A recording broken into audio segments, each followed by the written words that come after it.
नमस्कार, राष्ट्रभोज से मैं पवन केसवानी। इस वक्त छत्तीसगढ़ की राजनीति में कांग्रेस के सबसे चर्चित विधायक देवेंद्र यादव 7 दिन की और न्यायिक रिमांड पर भेज दिए गए हैं। वीडियो कॉन्फ्रेंसिंग के माध्यम से न्यायालय ने यह सुनिश्चित किया है देवेंद्र यादव को रोज वकील से मुलाकात करवाई जाए। फिलहाल कांग्रेस देवेंद्र यादव को जिस तरह से नायक के रूप में प्रस्तुत कर रही है और भारतीय जनता पार्टी की ओर से अपना स्टैंड साफ करते हुए देवेंद्र यादव को बलौदाबाजार हिंसा और दंगा कांड का किंगपिन माना जा रहा है, मुख्य आरोपी बताया जा रहा है। इस मामले में जो धारा 307 दर्ज की गई है वो बेहद संगीन है। भाजपा की ओर से उनके विधायक गुरु खुशवंत साहब ने जिस तरह से देवेंद्र यादव के विरुद्ध एलिगेशंस लगाए हैं, जो साक्ष्य प्रस्तुत किए गए हैं कि जिस तरह से उन्होंने सतनामी समाज के पवित्र श्वेत ध्वजा का अपमान किया है, कुछ लोग उसे लापरवाही बता रहे हैं। तो खुशवंत साहब के अलावा बड़ी संख्या में लोगों का ऐसा मानना है कि देवेंद्र यादव ने जानबूझकर सफेद ध्वज को पैर के सामने रखा, जिसे सतनामी समाज पूजता है, सम्मान करता है। वही सफेद ध्वजा जैत खम के ऊपर लगाई जाती है, जिस जैत खम को 15 मई को पवित्र गिरौदपुरी से 5 किलोमीटर दूर बागीन गुफा के सामने अपमानित किया गया, जिसके बाद आंदोलन शुरू हुआ, जिसकी परिणति 10 जून को सामने आई। एसपी कलेक्टर कार्यालय के आगजनी के रूप में ऐसा कुछ हुआ जो आजाद भारत में कभी नहीं हुआ। वहां देवेंद्र यादव की भूमिका पुलिस की ओर से जिस तरह से सुनिश्चित मानी गई है, जिस तरह से साक्ष्य प्रस्तुत किए गए हैं, अब न्यायालय ने भी 3 दिन के बाद 7 दिन की रिमांड पर जेल भेज दिया है। किन हालातों में न्यायालय ने देवेंद्र यादव को 7 दिनों के लिए जेल भेजा है, उसे समझने से पहले एक बड़ी खबर जो सामने आई है उस पर भी गौर करना होगा। एक तरफ देवेंद्र यादव जेल में है, दूसरी तरफ महादेव सट्टा वाले मामले में पूर्व मुख्यमंत्री भूपेश बघेल की मुश्किलें बढ़ने वाली है, क्योंकि महादेव सट्टा मामले में एक तरफ जहां भूपेश बघेल आरोपी हैं, जिसे लेकर प्रदेश भर में 70 से ज्यादा मामले दर्ज हैं, इस पूरे मामले को प्रदेश सरकार सीबीआई को देने जा रही है। फिलहाल सीजीपीएससी सादराम हत्याकांड की जांच सीबीआई कर रही है। अब तीसरा मामला होगा महादेव सट्टा ऐप का, जिसमें भूपेश बघेल नामजद आरोपी हैं। इस मामले को हम आगे गहराई से समझेंगे। फिलहाल चर्चा देवेंद्र यादव की गिरफ्तारी की। देवेंद्र यादव के मसले पर एक तरफ कांग्रेस 24 अगस्त को धरना प्रदर्शन और रैली की तैयारी कर रही है, जबकि उससे पहले 22 अगस्त को ईडी ऑफिस के घेराव करने की तैयारी हो रही है। यहां गहराई से समझने वाली बात यह है कि जिस तरह से शासन सिस्टम और पुलिस अपना काम कर रहा है, उसे लेकर नेता प्रतिपक्ष चरणदास महंत का यह मानना है चूंकि देवेंद्र यादव विधायक हैं, इसलिए उनके साथ स्पेशल ट्रीटमेंट किया जाए। विधायकों के साथ व्यवहार करेगी तो सामान्य जन के साथ कैसा कैसा व्यवहार हो सकता है, ये स्पष्ट नजर आ रहा है। दूसरी ओर सत्ता पक्ष का मानना है कि कानून सबके लिए बराबर होता है। तभी सतनामी समाज के गुरु खुशवंत साहब ने देवेंद्र यादव की गिरफ्तारी के बाद जिन बिंदुओं को प्रस्तुत किया था, बकायदा प्रेस कॉन्फ्रेंस लेकर बड़ी जिम्मेदारी से सतनामी समाज के गुरु के रूप में, भारतीय जनता पार्टी के विधायक के रूप में जो बातें कह रहे थे, उससे इतना तो साफ है कि आने वाले दिनों में सतनामी समाज के जैत खाम के अपमान से जुड़ा हुआ यह मुद्दा आगजनी और दंगे के बाद बड़ी राजनीतिक लड़ाई के रूप में प्रस्तुत होता जा रहा है। हमारे सतनामी समाज का जो आस्था का जो झंडा है, सादा झंडा, जिसको हम शांति का प्रतीक चिन्ह कहते हैं, हमारे सत्य और अहिंसा का प्रतीक चिन्ह कहते हैं, और जिसको पूरा करोड़ों सतनामी समाज जो पूरे देश में निवास करते हैं, वो उस सादा झंडे की पूजा करते हैं।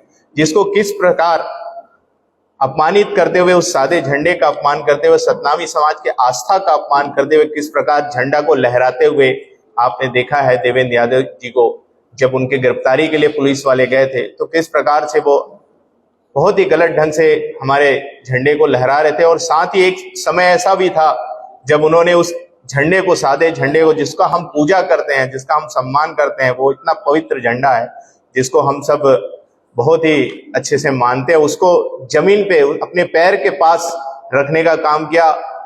इस तरीके के सतनामी समाज के आस्था को कहीं ना कहीं ठेस पहुंचाने का काम किया। आज सतनामी समाज अपने आप को बहुत ही ज्यादा आहत महसूस कर रहा है। बीती 10 जून को बलौदा बाजार के एसपी कलेक्टर कार्यालय में आगजनी की घटना बेहद अप्रत्याशित और स्तब्धकारी थी। लोगों को यकीन नहीं हो रहा था कि शान छत्तीसगढ़ में इतनी बड़ी घटना हो सकती है। अमन, शांति, भाईचारे और प्रेम का संदेश देने वाले सतनामी समाज के बीच में ऐसे कौन से अराजक तत्व घुस आए थे जिन्होंने इस घटना को अंजाम दिया।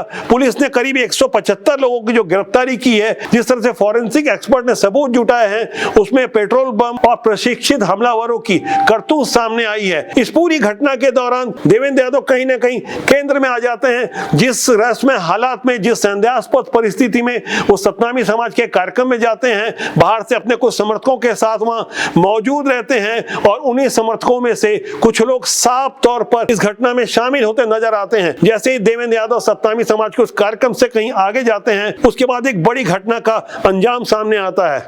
ऐसे हालात में पुलिस को जब विपक्ष के एक विधायक की गिरफ्तारी करनी हो तो 2.25 महीने का समय लिया जाता है। 2.25 महीने के समय के बाद पुलिस की ओर से जिस तरह से 10-11 घंटे का समय सेक्टर 5 भिलाई में, जहां देवेंद्र यादव का निवास है, वहां मौका दिया जाता है। कांग्रेस के प्रदेश अध्यक्ष दीपक बैज का इंतजार किया जाता है। घंटों तक दीपक बैज देवेंद्र यादव के परिवार के साथ अंदर रहते हैं। उस मौके पर मैं भी मौजूद था। उन हालातों को हम समझने की कोशिश कर रहे थे और जिस तरह से भारी पुलिस बल की मौजूदगी में देवेंद्र यादव को किसी राजनीतिक बंदी की तरह गिरफ्तार किया गया, जितना मौका दिया गया, ऐसा उदाहरण बहुत कम देखने को आता है कि जब किसी अपराध के लिए आरोपी को गिरफ्तार किया जाता है तो 10-11 घंटे का समय आखिर क्यों दिया जा रहा था। इसे लेकर राजनीति के जानकार भी बेहद असमंजस में है। आखिर कौन सी परिस्थितियां थी जो देवेंद्र यादव को पुलिस की गाड़ी के ऊपर चढ़ने का मौका दिया गया। संविधान को अपने पैर से उठाकर देवेंद्र यादव जब ऊपर लहराते हैं, उसके बाद जिन हालातों में सतनामी समाज के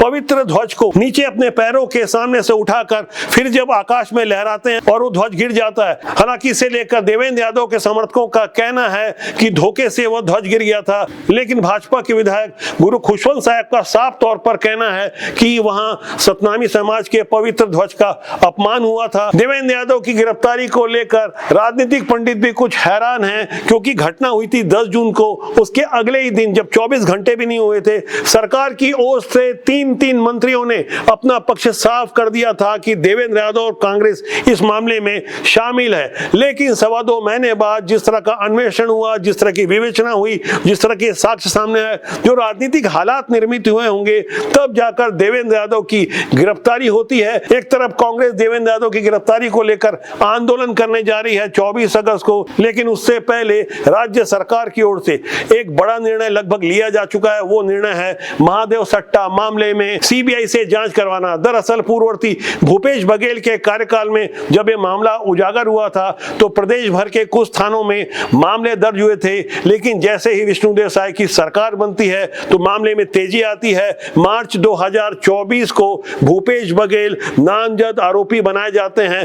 तब से भूपेश बघेल के ऊपर गिरफ्तारी की तलवार लटक रही है। उन पर 508 करोड़ रुपए महादेव सट्टा बुक के प्रमोटर सौरभ चंद्राकर और रवि उप्पल से एक्सटॉर्शन मनी के रूप में लेने के गंभीर आरोप हैं। यहां गौर करने वाली बात यह है कि राज्य सरकार की पुलिस और अन्य जांच एजेंसियों की जांच से कहीं आगे सीबीआई जिस तरह से कड़ियों को जोड़ती है, जिस तरह का अन्वेषण करती है, जिस तरह से दिल्ली के शराब घोटाले मामले में कई टूटे हुए आईफोन से भी डेटा रिकवरी करने जैसे तमाम ऐसे उदाहरण हैं जहां से सीबीआई ने खुद को सिद्ध किया है। ऐसे हालातों में लगता है कि भूपेश बघेल के लिए परेशानियां जाहिर तौर पर और बड़ी होने वाली है। यदि हम गहराई से महादेव सट्टा ऐप के मौजूदा तंत्र को समझें तो महादेव सट्टा मामले में छत्तीसगढ़ के कई बड़े नेताओं, अधिकारियों और कारोबारियों के नाम दर्ज है।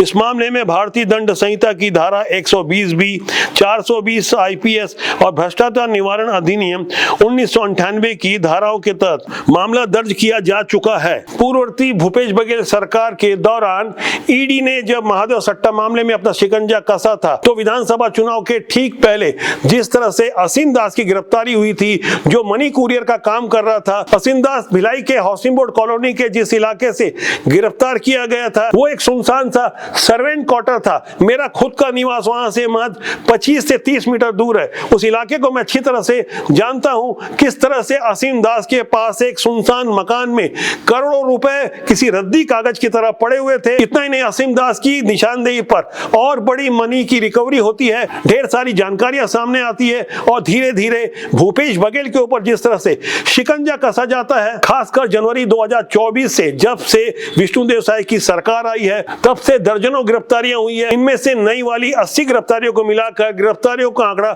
600 तक जा चुका है। लेकिन इसमें कोई बहुत बड़ा सफेद पोश अभी तक गिरफ्तार नहीं हुआ है। लेकिन सीबीआई जांच का जब दायरा बढ़ेगा और जिस तरह से साक्ष्य प्रस्तुत किए जा रहे हैं उससे ऐसा लगता है कि भूपेश बघेल और कांग्रेस के कई अन्य बड़े नेता जिनका नाम ईडी ने अपनी चार्जशीट में प्रस्तुत किया है, बड़े कारोबारी हैं, कई अधिकारी हैं, कई पुलिस के भी ऐसे अधिकारी हैं जिनके ऊपर देश और समाज की रक्षा की जिम्मेदारी होती है, वो खुद महादेव सट्टा मामले में इन्वॉल्व थे। यहाँ गौर करने वाली बात है कि 23 अगस्त को भूपेश बघेल का जन्मदिन होता है 2023 की 23 अगस्त को, जब उस समय के मुख्यमंत्री भूपेश बघेल का जन्मदिन था। ठीक उसी दिन केंद्रीय एजेंसियों की महादेव सट्टा वाले मामले में तत्कालीन मुख्यमंत्री भूपेश बघेल के राजनीतिक सलाहकार विनोद वर्मा, उनके ओएसडी मनीष बंछोर और आशीष वर्मा के घर पर छापेमारी होती है। उस छापेमारी को आज से 1 साल हो चुका है। ऐसे में यहाँ बड़ा सवाल यह भी खड़ा होता है कि 1 साल छापेमारी को हो गए तो अब तक हाथ क्या आया। यही कारण है कि सीबीआई की एंट्री होने जा रही है। सीबीआई के सामने जो दस्तावेज और फॉरेंसिक जांच की रिपोर्ट प्रस्तुत की जा रही है उससे ऐसा लगता है फिलहाल तो देवेंद्र यादव की गिरफ्तारी से राजनीतिक पारा हाई है। जब भूपेश बघेल और उनके समर्थकों की गिरफ्तारी होगी तब इससे भी कहीं ज्यादा राजनीतिक गर्माहट बढ़ जाएगी। सीबीआई की यदि ताजा कार्रवाई की बात की जाए तो वो अपने ही बड़े अधिकारियों को नहीं छोड़ती, उन्हें भी रिश्वतखोरी के मामले में गिरफ्तार कर लेती है। केंद्रीय अन्वेषण ब्यूरो यानी सीबीआई ने मध्य प्रदेश के सिंगरौली में नॉर्दर्न कोलफील्ड लिमिटेड यानी एनसीएल में भ्रष्टाचार और रिश्वतखोरी के मामले में अपने ही डीएसपी समेत 5 लोगों की गिरफ्तारी की है। गिरफ्तार किए गए लोगों में एनएससीएल के 2 अधिकारी भी शामिल हैं। एनएससीएल के सीएमडी के निजी सचिव सूबेदार ओझा के आवास से 3 करोड़ 85 लाख रुपए की नकदी की बरामदगी होती है। सीबीआई के प्रवक्ता ने कहा है यह राशि कई ठेकेदारों और अधिकारियों से सिंगरौली स्थित एनएससीएल में उनके संचालन को लाभ दिलाने के एवज में ली गई है।